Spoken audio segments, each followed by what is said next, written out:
الشیطان الرجیم بسم اللہ الرحمن الرحیم۔ میں نے ایک بار ایک شخص کو سنا تھا اور وہ ایک نماز پڑھا رہا تھا، امام تھا غالباً، تو اس نے کہا سبحان ربی الاعلیٰ کے مقابلے میں اس نے کہا سبحان نبیک الاعلیٰ، نماز میں نہیں کہا، نماز کے بعد پہلے کہا تھا، اور سبحان ربی العظیم کی جگہ کہا سبحان نبیک العظیم۔ اب یہ اللہ کے لیے خاص الفاظ ہیں، خاص تراکیب ہیں، خاص جمل ہیں، خاص سینٹنسز ہیں۔ یہ غیر اللہ کے لیے کہنا کسی بھی ترمیم کے ساتھ مقابلے میں قطعاً کفر و شرک ہے، اور وہ کفر صریح ہے، شرک صریح ہے، شرک جلی ہے، شرک اکبر ہے۔ اس کو شرک اصغر کہنا جو ہے اور شرک خفی کہنا سراسر غلط ہے۔ لیکن آپ کو پتہ ہے ایسا شخص بھی جہلمی صاحب کے نزدیک شرک اصغر کر رہا ہے، شرک خفی کر رہا ہے، اور اگر ایسا وہ کر رہا ہے نا تو جہلمی صاحب اس کو کافر نہیں کہیں گے، مشرک نہیں کہیں گے، کیونکہ وہ کہیں گے خالق و مخلوق کا تو فرق کر رہا ہوگا۔ تو یہ حال ہے جہلمی صاحب کے۔ اگر یہ نہیں ہے تو کہیں، صاف کہیں۔ ہو سکتا ہے کہ کوئی صاحب یہ کہیں کہ بھئی آپ نے اپنی طرف سے بنا دیا، ایسا کوئی نہیں کہتا۔ اچھا چلیے، بنا دیا نا میں نے اپنی طرف سے ایک فرضی شخص، آپ لوگ تو مانیں گے نہیں۔ ہاں جہلمی صاحب کہہ رہے ہوتے تو مان لیتے۔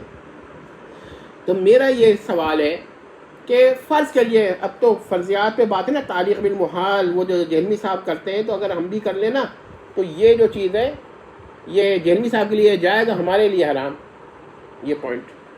تو میں یہ سوال کرتا ہوں کہ اگر کوئی شخص یہ کہے، ایسے کہے، چلے نماز میں نہیں کہتا، نماز کے باہر ہی کہتا ہے کہ سبحان نبیک الاعلیٰ اور سبحان نبیک العظیم، تو یہ شرک ہوا یا نہیں ہوا؟ اور خالق مخلوق کا فرق اپنی جگہ۔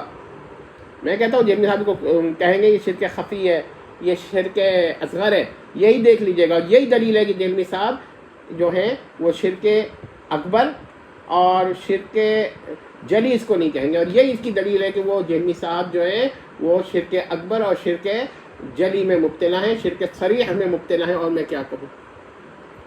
اور مزے کی بات تو یہ ہے کہ ہر منی گاڈ کے بارے میں ان کا یہی عقیدہ ہوگا کہ قیامت کے بعد اس کے لیے اعلیٰ کا لفظ اسی ترکیب کے ساتھ کہنا نہیں چاہتا، بنا تو سکتا ہوں لیکن میں ایسے اب اتنا بھی نہیں کہنا چاہتا۔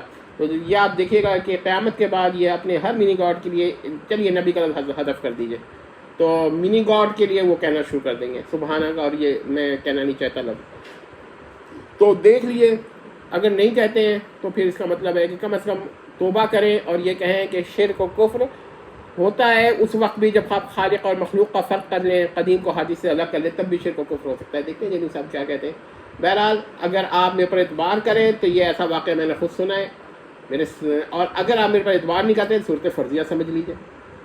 لیکن ہر دو صورت میں آپ جہلمی صاحب سے سوال ضرور کیجیے۔ بالواسطہ سوال ہے، بلا واسطہ شاید وہ مجھے اس قابل نہ سمجھیں کہ جواب دوں، اور نہ میں انہیں اس قابل سمجھوں کہ میں ان سے بلا واسطہ سوال کروں۔ اگر کبھی میرے کسی سوال سے ایسا لگ رہا ہو کہ بلا واسطہ ہے تو اسے محمول کیجیے بالواسطہ پہ، والسلام تمام۔